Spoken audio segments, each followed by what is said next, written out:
Tucket TV, Campaign 2020.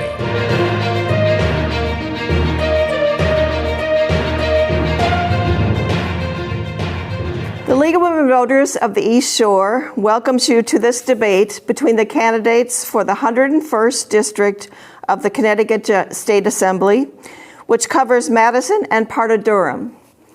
My name is Carol Reimers. I'm president of the League of Women Voters of Connecticut, and I am a resident of Killingworth. I will be your moderator.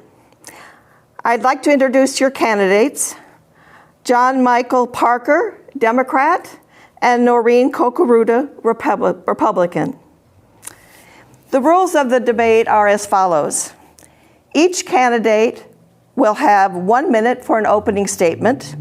This will be followed by a question and answer period where each candidate gets 1 minute to respond, and then each candidate can have an additional 30 seconds for rebuttal or other information. And an additional 30 seconds after that could be allowed if needed. The candidates will be informed by the timekeeper when they have 30 seconds remaining, and when the time has run out, a stop sign will be held up. Each candidate will then have 2 minutes for a closing statement. The order of speaking was determined before the debate by drawing of lots, and Mr. Parker will be the first to speak for the opening and closing statements and have the first question. And then we will alternate speaking after that. So let's start with our opening statements. Mr. Parker? Thank you, Carol. And thank you to the League of Women Voters for hosting, and to Tucket TV for making this possible. And thank you, Noreen, for being here. Grateful for this opportunity to discuss the issues. I'm John Michael Parker, and I'm a Madison resident, born and raised here.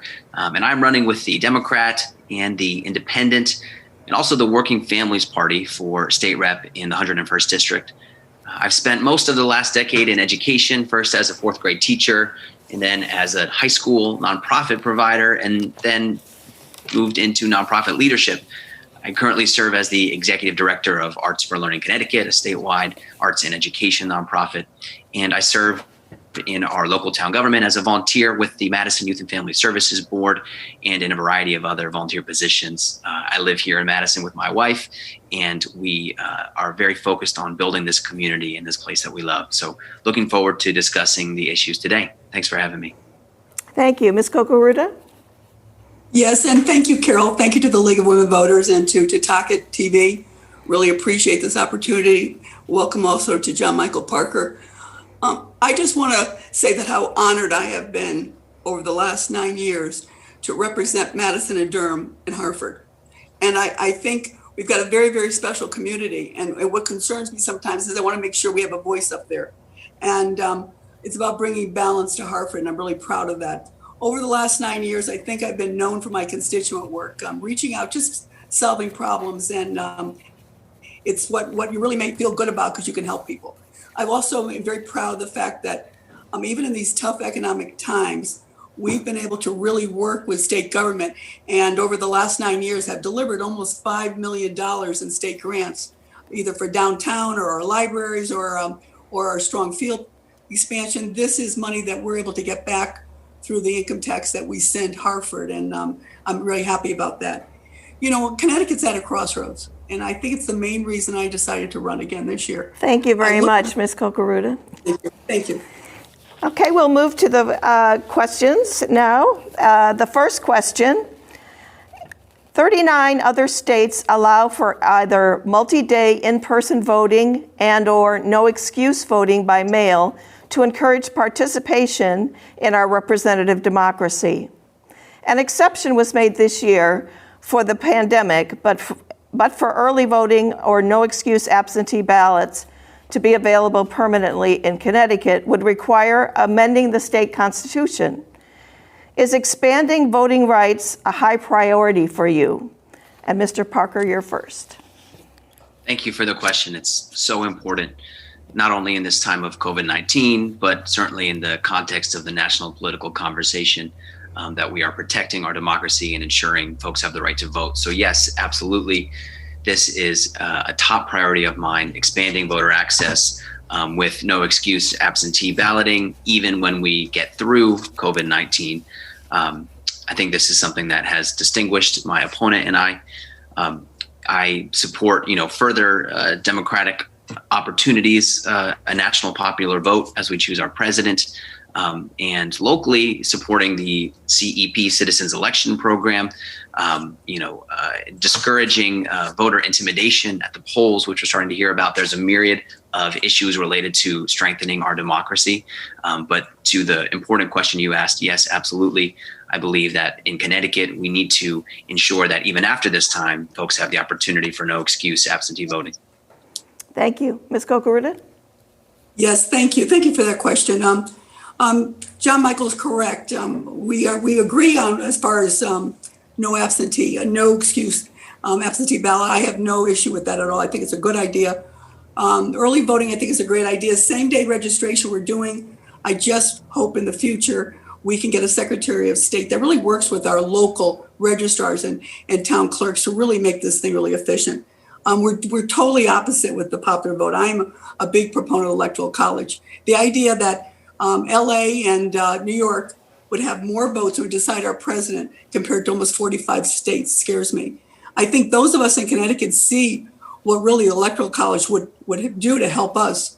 When you have a candidate running for governor that can win 140 towns, but loses the governor's seat because of just the city votes, it really makes you wonder, really, are we going to really get a balance here? So I think our founding fathers knew what they were doing when they set it up with the electoral college. I'm a big proponent of it. Okay, thank you. Rebuttal, Mr. Parker? No, thank you. Ms. Kokoruda, you have another comment? Sure, just to follow up, I just think, with the absentee ballots and all, this conversation has come up before in Hartford. In the beginning, I had real concerns with some of these no excuse. I never had the no excuse, but the early voting and all.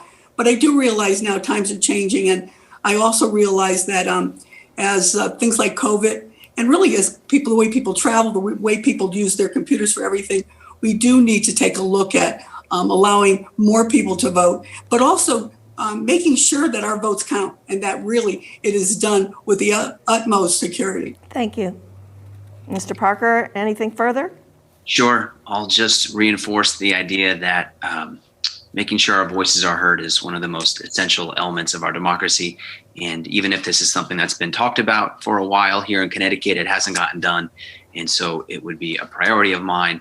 And as we're talking about voting here, I want to thank the folks in our municipal government, our town clerks, our registrars, our municipal leaders that are working so hard to manage this incredible task this year.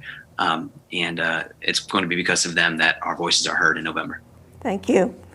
Ms. Kokoruda, you can have opportunity for another 30 seconds if you'd like. Sure.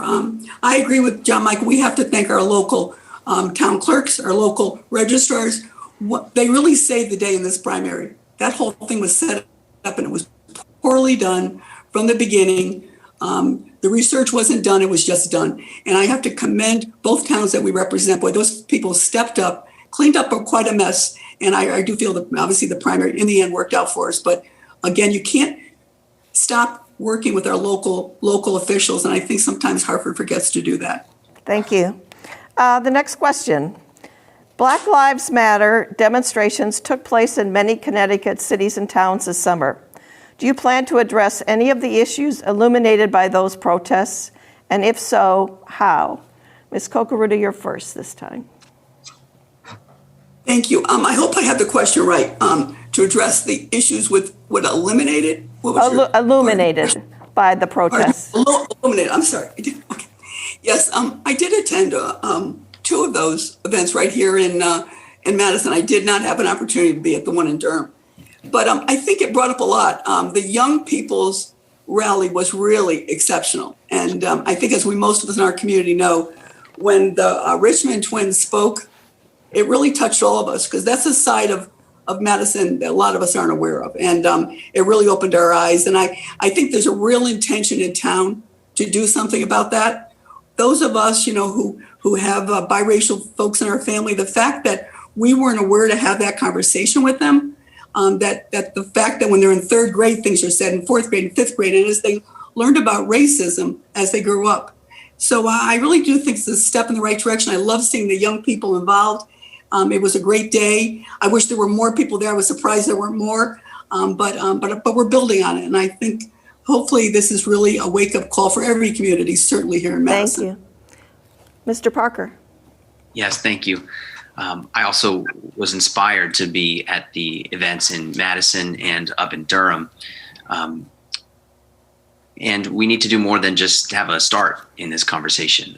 The inequity that exists in our state in income and wealth and opportunity for education and career advancement. These are some of the greatest challenges that Connecticut faces, leads to the greatest inequalities in our state and need to solve problems that rather than addressing at the end, we should be solving from the beginning. So I want to talk about policies that are going to make a difference around racial justice, specifically talking about housing and health and education. I'm sure we'll discuss law enforcement. There are some great proposals that have come up about investing in Renaissance districts, minority teacher recruitment, ending the school to prison pipeline, and I'm sure we'll also talk more about affordable housing. These ideas that maybe some folks are a little late to the game in seeing, we certainly need to change at the policy level. Thank you. Ms. Kokoruda, do you have a rebuttal? Sure. I was one of the people that really worked with education leadership, not just this year, but previous years, because it didn't happen originally. We're really with minority teacher recruitment. It's a major issue in this state, maybe other states too, but we put a bill through a few years ago. It didn't get to where it should be. This year, not only did we get a bill out of committee, and I was so proud to support it, but we also are encouraging curriculums to address Black history, Latino history, Holocaust history. These are all bills that have passed out of our education committee. Mr. Parker, any comment? Sure. I just want to note that I've had the privilege, my family is serving as an ABC family. My brother, Sam, who was born in Nigeria and grew up in the Bronx and went to high school in Madison, provided an opportunity to see some of the issues that exist here in our community. And I feel encouraged by the work that happens locally. There's so much more to do. Advocacy groups that are stepping up are a really important part of that conversation. But this is a statewide challenge. We have to have statewide solutions, again, in the form of real policies that will make a difference in people's lives. Thank you. Ms. Kokoruda, any further comments? Certainly. I was also an ABC parent, and we had our ABC son, Harry, who went on to go to Dartmouth, which was pretty exciting. After the conversations at the rallies, and we heard about the safety of young Black men being worried to be outside by themselves, or if a mother being worried if her child or her young son went out. I have identical twin biracial nephews, and I never had that conversation with my niece. And that night I called her, and she lives in Connecticut. They live in a town in Connecticut, and she said in her town she is comfortable, but when they go other places in this state, thank you. She worries. Thank you. You have time for another comment, Mr. Parker, if you'd like. Sure. I appreciate what Ms. Kokoruda is saying, and I think as we're listening to and learning from the folks that are affected by these issues, we need to make sure they're at the center of the conversation. It's been incredibly inspiring to see the young folks and the activism coming from people here in our community. And the Black, Indigenous, and people of color community is broad and diverse. And so as we continue to find the right policies, we need to make sure that we're centering those voices and hearing those stories and building policy that is really going to work for them in a way that it hasn't before. Thank you. Okay, we're on to the next question. How can you ensure that the voices of underrepresented groups are taken into consideration in the legislative process? And we start with you, Mr. Parker. Yeah, thank you for that question. I think really building on the conversation we were just having, one of the biggest parts of the job of being a state representative is listening to your community and connecting with them and hearing their issues and their challenges and their hopes. I built a career doing that as a nonprofit leader And so in helping start organizations and now run organizations across the state, I have seen that when we're making decisions at the higher policy level, we need to be sure that folks that are actually affected by those conversations are having their voices shared. So in my experience, that means bringing constituent groups together, making sure we're getting feedback as process is going on, listening to and learning from folks, actually collecting the data to understand the challenges. And so in the incredible responsibility of being a state representative, that means bringing these folks to the legislature, bringing these folks into the conversation. It's something that I've been able to do in my career and would continue to do as a state representative. Thank you. Ms. Kokoruda? Yes, since I've been at Hartford, I've been on the education committee every year, and it's been a process to see how our children throughout the state are represented. And obviously, I'm happy to see finally the last 3 years that the leadership of the education committee is our minorities, and they're bringing things in the forefront. They had trouble getting a voice before, and now they're leading it. And I think that's a big change. And also, our special education community has been left out of the conversation. I think that has started to change. When I went to Hartford, I thought I knew a lot about special education, being the grandmother of a child with autism. And I knew so little. I have learned so much. And I think that's one of the things I'm proudest of, that to give those parents a voice, to give those children and young people a voice. I think we've come a long way. We still have a lot more to do. And I think we've directed policies in that direction. Okay, Mr. Parker, any further comments? Yeah, sure. In addition to listening to folks and actively connecting with them, we also have to be putting in place policies at the state level that will ensure communities that have otherwise been challenged are able to live full, healthy, contributing lives. So there are policies around pay equity for women, especially women of color, policies around paid family and medical leave that will ensure that folks in families have a chance to get through the biggest challenges they face. These are the issues that are challenging folks. That's what we need to step up with. Ms. Kokoruda, would you like to add a comment? I agree. We do need the policies. One of the ones I think of is we passed a bill that just educates policemen on how to deal with people that are nonverbal with special needs. And obviously that's a very, 30% of the autism community. But things like that seem so simple, but they weren't being done. And young people were being injured because of that. Just no one understood and didn't have the education. So we've done things like that, and we have to continue doing it too. Thank you. Any further comments, Mr. Parker? Well said. Thank you. Ms. Kokoruda? All set. Okay, we'll move on to the next question. What is the best way for the public to give input to you as a legislator? Statements at public hearings, written testimony, social media, or phone calls to your office? And what would be most apt to get your attention? And Ms. Kokoruda, you're first. Well, I will start by saying all of the above. We certainly want to listen to constituents. And if we stop listening to constituents, we should really not continue up in Hartford. I think public hearings are a major, major part of what we do. When we're running for office, all these groups come to you and ask for your, for you to sign these forms, kind of giving your vote away. And I learned quickly up in Hartford, you want to listen to both sides. That's why so often you'll see us fixing bills, is because we wrote the bill before we did the public hearing. I think there was a lot of concern with the police accountability bill this year that no vetting was done. It was minimally done. It didn't go through the committees. And really, most importantly, we didn't hear from everybody. So I think public hearings, but certainly the only thing that doesn't work for me is a form letter that somebody signs because some organization or special interest group told them to sign it. But other than that, any way you reach out, a phone call, I'm a quick one to sit down with a cup of coffee with someone or talk on the phone. And I will, of course, continue to do that. Thank you. Mr. Parker? Yes, I would agree that all of the above. It's the job of a state representative to be responsive and listening and capturing feedback and information, whether it's written, discussed, posted online. Certainly as we're seeing, the very format of this debate, we live in a much more digital, virtual world. And so using Zoom to have meetings of folks, posting on social media, creating videos that are going to prompt conversations and prompt feedback is so critical. It's something that I've done a lot in these last 2 years, between the campaign in 2018 and this year.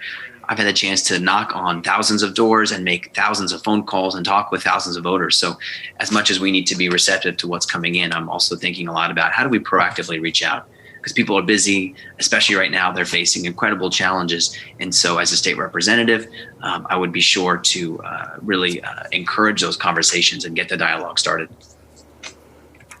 Would you like to add anything, Ms. Kokoruda? Sure. I think as much as we can reach out, I find people in these communities are really open. They see me on the street, they stop me. Quite often some people want to get into a conversation or a debate on Facebook. I'm very quick to say, can I have a cup of coffee with you? And if people really want to get information, or people really want to make a difference, they're very, very quickly say yes. And I just met a young couple Saturday. They're new to town. There was something on my campaign they weren't sure about. Instead of going back and forth on Facebook, we had a wonderful cup of coffee. I got to meet a new family in Madison, and that's what we've got to do. Keep reaching out. Okay. Mr. Parker, do you have anything you'd like to add? It sounds like Noreen and I have certainly both seen some of the Facebook conversations that seem to go a little bit off the rails, and you want to say, let's have a talk about this. And so I would certainly agree and underline that accessibility to be there to pick up the phone. I get phone calls all the time from folks.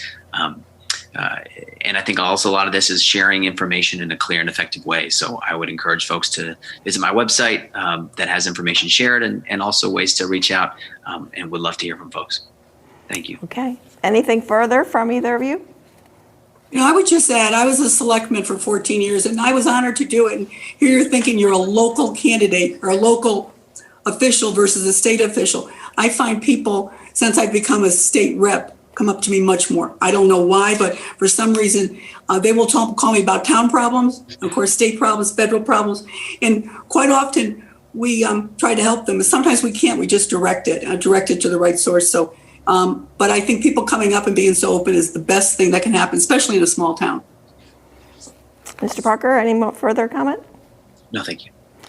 Okay, on to the next question. Did you support the vote of the Special Legislative Oversight Committee to extend the governor's emergency powers due to COVID-19? If not, what would you have preferred with the legislature not in session? And Mr. Parker, you're first. Thank you. It's an important question. From speaking with our town leaders and other folks in municipal government, one of the things that I've continued to hear about our response to COVID-19 is the need to be on the same page with folks in our region, of course, folks across our state and beyond our state lines across our region, because we know that this virus does not abide by any boundaries we might try to set up. So I think it's critical that we are having streamlined decision-making, the smartest use of shared resources, and making sure that we're listening to the experts and the folks that know how to get us through this. So I think that extending those executive powers is right to a point. I'm not sure if I would have gone as far as we did with as many months. Maybe a 3-month interim period to extend that would have been smarter, because of course we do have folks in our legislature who are there to represent. But as we're seeing with the challenging times, if you can't get folks in the room to figure out these decisions, we need a stopgap measure. And I think the answer is somewhere there in between. Thank you. Ms. Kokoruda? Well, I voted against the bill, and I agree with John Michael. It would have been, if the conversation was maybe 2 more months or something, I think I could have supported it too, but you don't get to vote that way. You get it's either or. And the idea of, we have a constitution. We have 3 branches of government. And in an emergency like we had in March, I totally support it, and I will commend, and I have publicly in front of him, Governor Lamont for the job he did on the COVID virus and keeping us safe. But to put this till next February, there'll be a potentially whole new General Assembly next February. It was unfortunate. It was I think nobody wanted to make a decision. Obviously, government's going on. We're having meetings by Zoom chat all the time, and business is running. And it's really up to us as state representatives to do our job. But just to sit on our hands and allow this to go to next February, I had a lot of constituents that were very uncomfortable that one man had this much control over our state. That's not how our state constitution reads. Okay. Mr. Parker, do you have a comment? Yeah, as we're seeing, the response to COVID-19 needs to be taken in phases, and we need to gather the new information as it comes and be able to respond efficiently and effectively. yes, this is happening every day in organizations and small businesses and families and even town governments with people that need to be able to pivot and act quickly. So I think being able to see more of that at the state level will be important. And as we see what this next phase of the virus looks like with the winter season coming upon us. Thank you. Ms. Kokoruda, do you have anything to add? Just right here in Madison, obviously our first selectman had emergency orders, that power. But at some point, at a reasonable point and with some balance, that ended. And our board of selectmen, the way our government's set up, our board of selectmen, our board of finance, took back, their jobs. And I commend Madison for doing it that way. I wish the state leaders had been as forward thinking. Okay. Any further comments on this question? Sure. I'll just underline that while I think the length of this extension was probably an overstep, I do believe it is out of an abundant sense of caution from our state leadership. As Ms. Kokoruda has said, many of us are very grateful to Governor Lamont for the work he's done to keep us safe, to ensure that Connecticut is faring so well throughout this. And we need to continue that. And that's going to come with strong partnership between our state representatives, folks in our elected officials, and our state government. Okay. Ms. Kokoruda, do you have anything further? Just, with such a mixed message from our majority party in Hartford this time, because as you most likely know, we went into session last week or 2 weeks ago. Now, we're still under emergency orders of Governor Lamont, so why we went in, and it almost seemed like we went in to be able to have something to put on a mailer for the campaign. There was not one bill. We went in, we were there for 16 hours. Not one bill on COVID, not one bill on the financial straits that Connecticut is in. We didn't fix the police bill, so all of it was really pretty amazing that we really had no power, but we had to go in for these bills. Thank you. Thanks very much. Okay, our next question. Do you agree with the governor's plan to use the rainy day fund to close the budget gap, or would you suggest something else? And Ms. Kokoruda, you're first. Well, I'm on appropriations, so we obviously deal with money a lot. And I'm very proud of being there when we got a bipartisan budget passed that set a volatility cap that actually created and allowed us to get $3 billion in a rainy day fund. It's pretty close to $3 billion. I just saw Governor Lamont's plan. He has to do that each time the budget is in deficit under a certain amount, and we're there. We had projected a $2 billion deficit, and we know it's in the end it's going to be even much worse than that. And that's not a surprise to anybody with what we've just been going through. But I think the rainy day fund is there for an emergency. It's funny, both sides of the aisle think number emergencies differently. But I think when a state has gone through what Connecticut and other states have just gone through, obviously it is an emergency. So I would certainly be ready, and I am ready, to sit down and discuss Governor Lamont's plan and to really take a look at. He's got some rescissions, he's got some cuts. Can we go further? I'd be very interested. I want to look at this as an opportunity to right-size government. Thanks very much. Mr. Parker. Yes.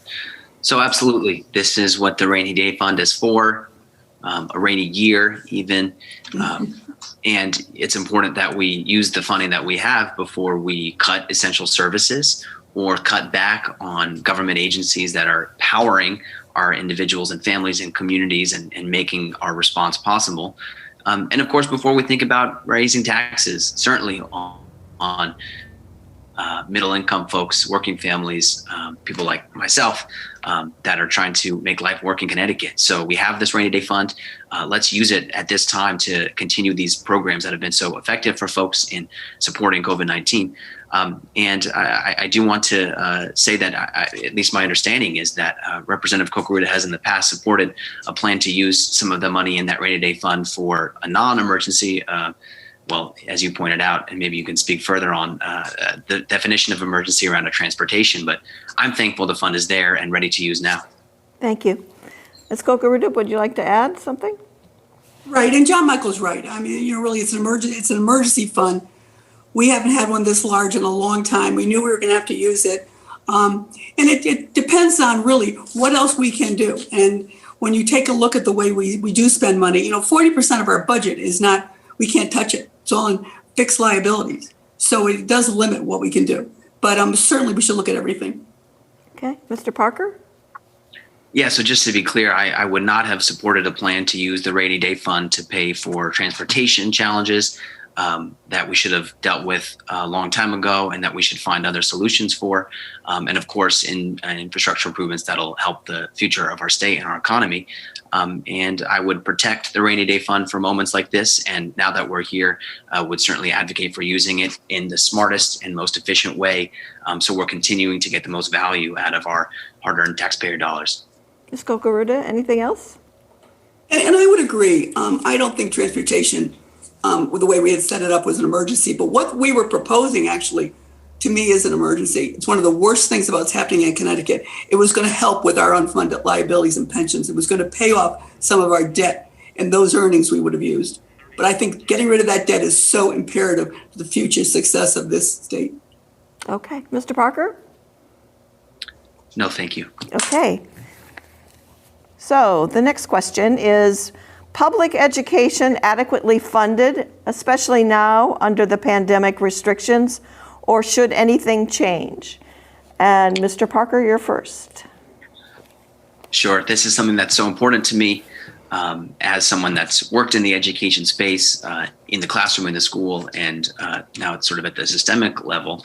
And that's thought a lot about the, as we discussed before, inequities that exist in our education system. So in the last few years, there have been some important refinements to the education cost sharing ECS grant.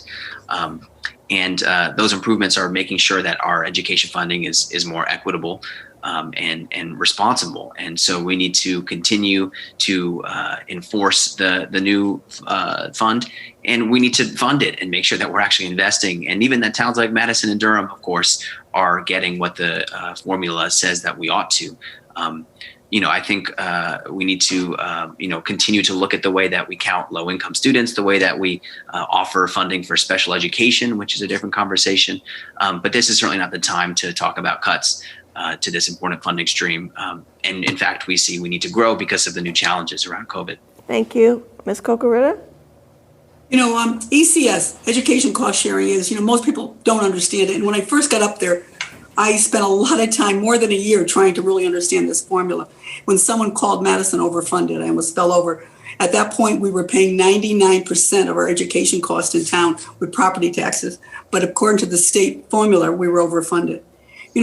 Just so people know about equity, we want everyone to get a good education, and we have to do a lot to get there. And I understand that, and I supported that. But each child in Connecticut, right, in Madison right now, is getting about $109 a year to be educated. And the child in Hartford is getting close to $12,000. Now, I'm not saying that's the wrong number, the right number, but I don't think people understand what equity means that way. The mayor of New Haven has come out and wants us to give some property taxes toward their schools. And we already are paying a lot of money to Hartford for all the other programs for other cities that need it. And I just think places like Madison would be nice if we were recognized for that, to give $65 million a year in income tax. Thank you. To get $1.5 million back. Okay. Another comment, Mr. Parker? Yes, of course, it's critical to ensure that folks are getting the most in a local and statewide manner for their, again, hard-earned taxes. I appreciate the distinction between equality and equity, which is to say that the same number is not always the same in different scenarios because folks are facing different structural challenges that again lead to even more costly challenges down the line. So ensuring that this formula is designed with an equity lens and in a way that affects people right here in our own community. Thank you. Ms. Kokoruda, a further comment? Yes, and true, it's with quality and equity, both have to be considered. But I will tell you, I think the people a few years ago, Madison was cut $1.1 million a year in education. I will say by one vote. And unfortunately, it was our former senator that voted to cut our education by $1.1 million. But the people in Madison don't mind helping other towns and communities. They just want accountability. And we all know that educating a low-income child is going to be more costly. We recognize it, and we're ready to step up and do something about it. We just really, really want this thing looked at and done correctly, that the kids that we're trying to help get service. Mr. Parker, any further comment? I hope we'll get to talk further, but just to say now, an important piece of this conversation, especially in a local context, is thinking about economic development, finding a way to broaden the tax base in Madison and in Durham. Just the other night, we had a chance to speak again with the Economic Development Commission in Madison.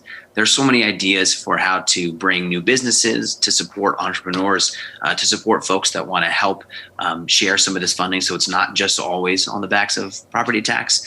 And this is going to be a critical piece of the work that I would do as a state rep. Thank you. Ms. Kokoruda, any further comment? No. Okay. The next question. Would you change the way new legislation is initiated, discussed, or voted on? And Ms. Kokoruda, you're first. Well, I think COVID has certainly opened our eyes to really everything changing. Our business world certainly has changed. Our personal lives have changed. And, you've got legislators that represent, the Greenwiches and the Litchfields and the New Londons that have really quite a trip to Hartford, and you're required to be there to vote. And I think some of that is going to change. We started the 2 special sessions I've been in, I have voted out in my office in the LOB. It's set up that I can vote.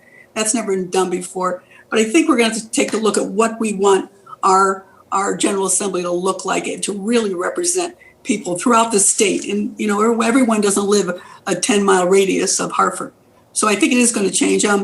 I would hope we'd find a way to have more people testify in Hartford that really people can't come up and spend the whole day there. And unfortunately, that's what happens. They come up and they have an issue they want to talk about. And it's so important they be heard. And they have to take a day off from work. So we've got to open all that so that everyone gets a better chance. And we've got an opportunity to do it now. Things have changed. We've got to take an opportunity to use it. Mr. Parker? Sure. Thank you. I think this is about transparency, and this is about time, frankly, and this is about ensuring more conversation and community input. So the fact that, as we've seen in some recent special sessions, bills have been rushed through, votes happening through the middle of the night. Of course, we are under extenuating circumstances with COVID-19, but even in a good and otherwise healthy year, we see that there's not enough time and not enough input on some of these critical conversations. And it's why sometimes we have bills that come through that aren't as strong as they could or really need to be. So I would support changes to the policy and the way that things happen to make sure that there's more time in committee, there's more voices that are able to be represented in committee, as has been discussed with public hearings, finding a way to make those not just dependent on the people that have the time and the privilege to be able to come be in the Capitol all day. We need to make sure that we're having a chance for all voices to join the conversation. Thank you. Further comment, Ms. Kokoruda? Yes, thank you. And I would agree with that. It can be a day that you have mostly lobbyists that are testifying. I said the other day at our EDC meeting, I'm looking forward to the day that we're voting on a bill and the balcony in the House is always filled with lobbyists and union officials. I'd love small businesses to be represented up there, but they can't afford to sit up there all day. So we do need to find a way to really let everyone have a voice. And if we go through the committee process set up now and follow it, we can do some great things. But when you hear the middle of the night stuff, that's usually something that wasn't vetted, didn't follow procedure, and is being passed, and it shouldn't be. Thank you. Mr. Parker? Yeah, something that I would do would be to encourage more local community conversations about some of these high intense issues. So really bringing back the conversation that will ultimately be happening in Hartford and the Capitol, here to Madison and to Durham. So making sure that we're inviting folks that are concerned with any given cause, folks from both sides of the conversation, and using the position as a state representative to really help bring people together and have new conversations where new ideas are generated. Thank you. Ms. Kokoruda? I think that's a great idea. Obviously, legislators, we do coffee hours and people are always coming in and they're successful. We try to do them all different times of day and days and months. But I'll tell you, I like the idea, if John Michael was suggesting, that we really do more presentations to our boards. Too often when we do it, right away, people think you're there campaigning. But really, we want the input from our local elected officials. And obviously, I make it a point to always meet with my first selectman. But we have to do that to the whole board, and we should feel comfortable being part of it. And I think that's a great idea. I'd love that. Thank you. Mr. Parker? Yeah, thank you, Noreen. I also want to sort of further this idea to say that, we really need to be conscious of the folks that are going to be implementing the policies that get created at the state level, the people whose lives are actually affected. So yes, that's municipal leaders, boards, and commissions. And that's also everyday people in town, again, that might not have the time because they're working a second job, taking care of a sick parent, taking care of a sick child, whatever it might be. So we need those folks to really be enrolled in the new decisions we're making right from the get-go. Okay, thank you very much. Next question. How would you encourage more bipartisan action in the legislature? Mr. Parker, you're first. I thank you for this question. It's something I hear about so often, and it's actually something that really helped get me into politics in the first place. After seeing, at least at the national level, how divided and bitterly partisan the conversation was and how it felt like nothing was getting done. And then starting to investigate and engage even more at the local level, seeing that people still have these same concerns. The first thing I want to point out again is that I'm really proud this year to be endorsed by the Independent Party. And also by the Working Families Party to show that right here from my campaign, to me, it's not just about supporting one party, it's about supporting people and regular people and everyday people and the many folks in Connecticut that don't affiliate or choose to explicitly affiliate as independent in this state. So it's about an orientation to the work. And it's something, again, that as someone new to politics, that would be very natural, I think, in my service as a state representative. Okay, Ms. Kokoruda? I've had the interesting experience to be in the majority party, and I'm 14 years as a selectman, and I was in the majority 9 of them, in the minority 4. And what I always started each session, each season with after the election was stand up and say to whoever was the first selectman, no matter what party, I'm here to make you successful. Because if you're successful, Madison will be successful. And in Hartford, of course, I've been in the minority party. I mean, the Democrats have been in control for 38 of the last 40 years of the General Assembly, who really, really sets all the policies and the budget and the spending for the state. John Michael mentioned the Working Family Party. I have to say, that's a special interest group. They'll only recommend Democrats, but really what they don't represent working families.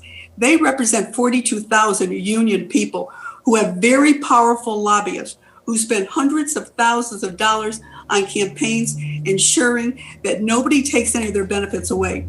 That's why we had collective bargaining agreements that added to our liability misery last time, because people can't vote no, because the Working Family Party endorses them and expects them to vote accordingly.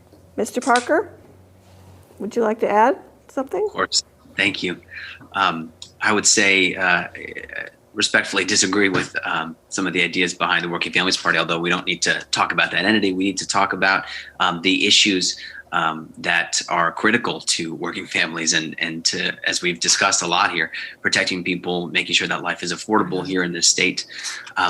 I want to go back to the question about bipartisanship and say that a lot of this will happen in our local town conversations. We've had a little bit of a conversation here about Facebook, where there's certainly some chance for improvement. Thank you very much. Ms. Kokoruda, you have a comment? Yes. John Michael talks about, we want to talk about issues that affect people and make life affordable. That's exactly what I'm talking about. When I got to Hartford, my biggest surprise in Hartford is that the state union runs the state of Connecticut. There, I said it, and it's the truth. And we've watched it. There's been years they haven't been as powerful, but it's there now. And I'll tell you, they're pushing Cadillac health benefits, Cadillac pension opportunities that seniors in Madison are paying for that they can't afford for themselves. That's the fairness that's wrong with these special. Mr. Parker, would you like to add anything? Sure. Just want to say that as someone that was born in Madison, grew up going to public schools here, is now as an adult getting to give back to some of these programs that made such a difference in my life. And in these last few years, spent a lot of time with folks in community in Durham as well. Serving people and their interests is what's important to me. I didn't get into this for any party, for any other outside interests. It's to make sure that my family, my community, my neighbors, the people in my town have the best shot at a great life in Connecticut. Thank you. And that's what I'll always respond to. Ms. Kokoruda, another comment?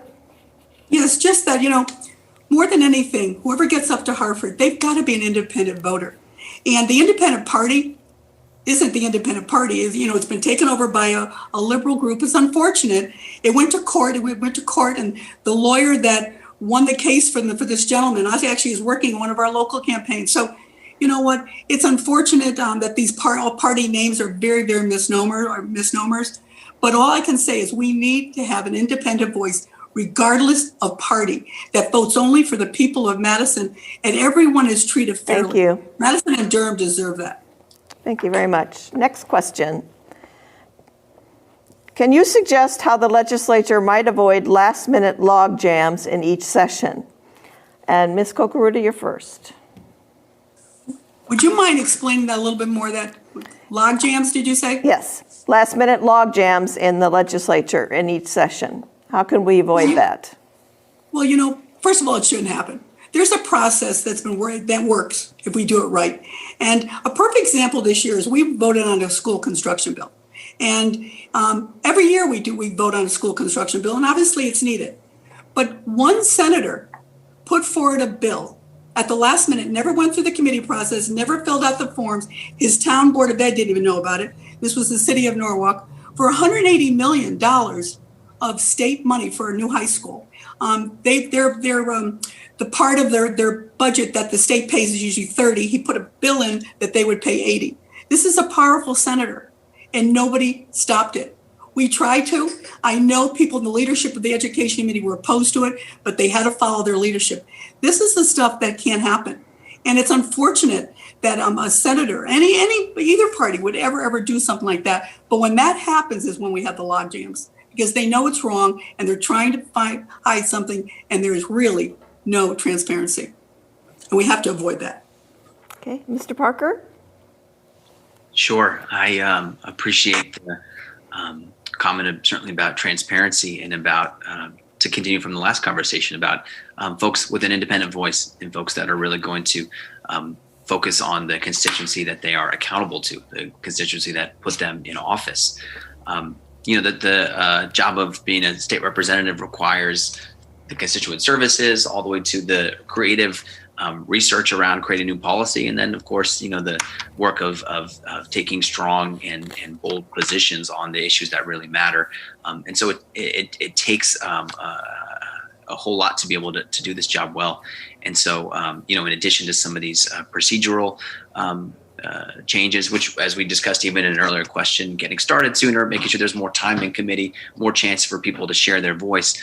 It's really, something that I would make sure I would do as a state representative is do the hard work to understand the bills early, do my research, share feedback, and keep the process moving quickly in any way that I could control. Thank you.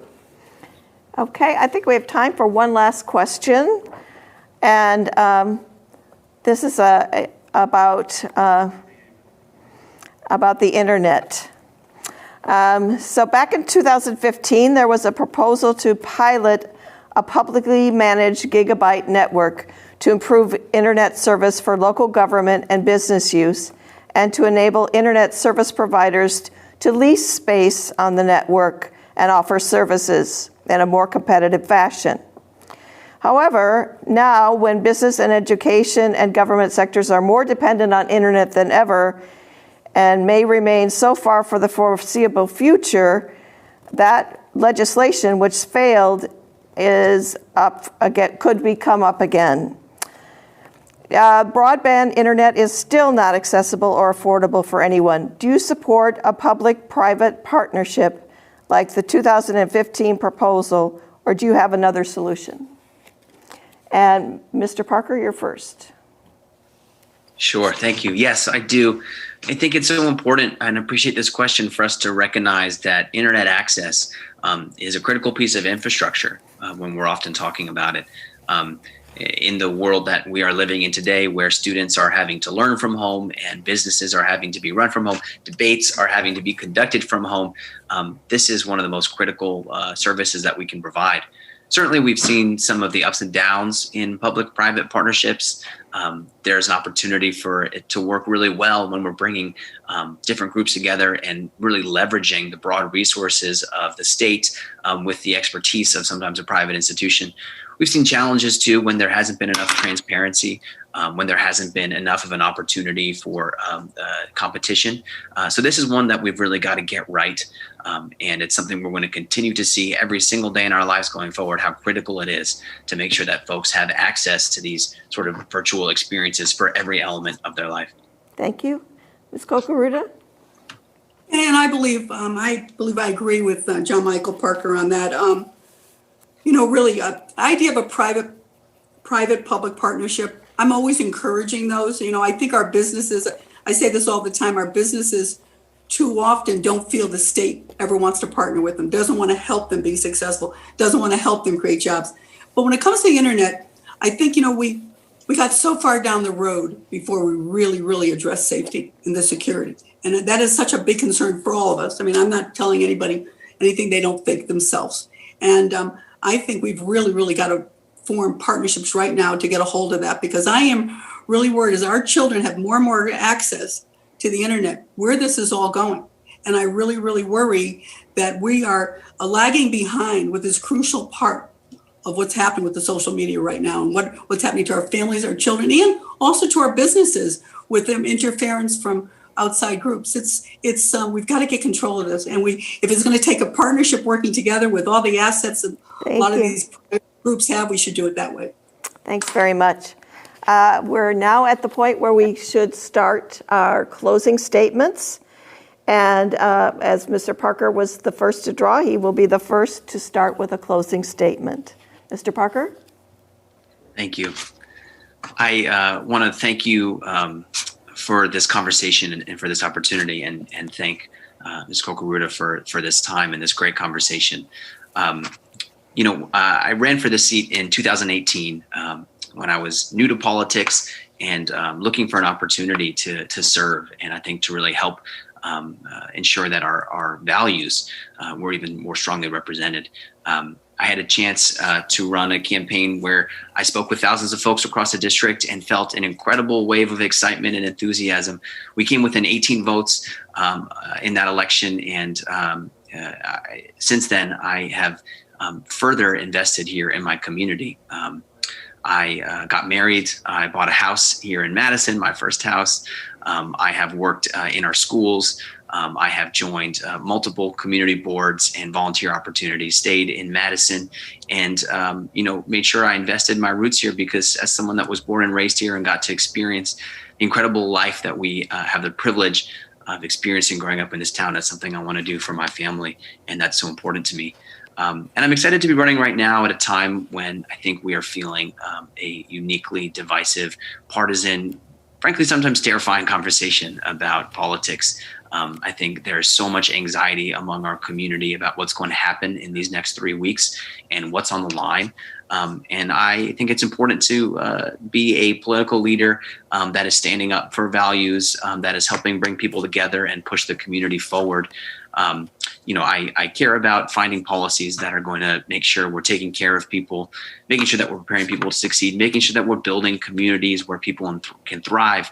And at the end of the day, making sure that as a state representative, I'll be able to make the folks in my community proud. So I'm so excited and grateful for this opportunity, and look forward to having more conversations in these final weeks before the election. And I hope everyone will get out and vote. Thank you. Thank you very much. Ms. Kokoruda, your closing statement. Certainly. Well, I want to thank you, Carol, and the League of Women Voters, and obviously to Tuckett TV. Thank you so much. And thank you to John Michael Parker for doing this today, and also for running. I love this community. I moved here as a very young mother, and I raised my family here. I'm lucky enough to be a grandmother here. My husband started a business here. I've been very involved in the community. Every time I drive by that aquadome, I'm very proud that I got that aquadome built, that we didn't have any swimming or water safety programs. When I drive by a field and see girls playing lacrosse, hundreds and hundreds of them, I'm proud that program started around my kitchen table. Those are the little things you do, but I am so proud of what I've accomplished in Hartford. But I really do feel that Connecticut is at a crossroads. There's conversations that have changed in Hartford, and it really is since 2018.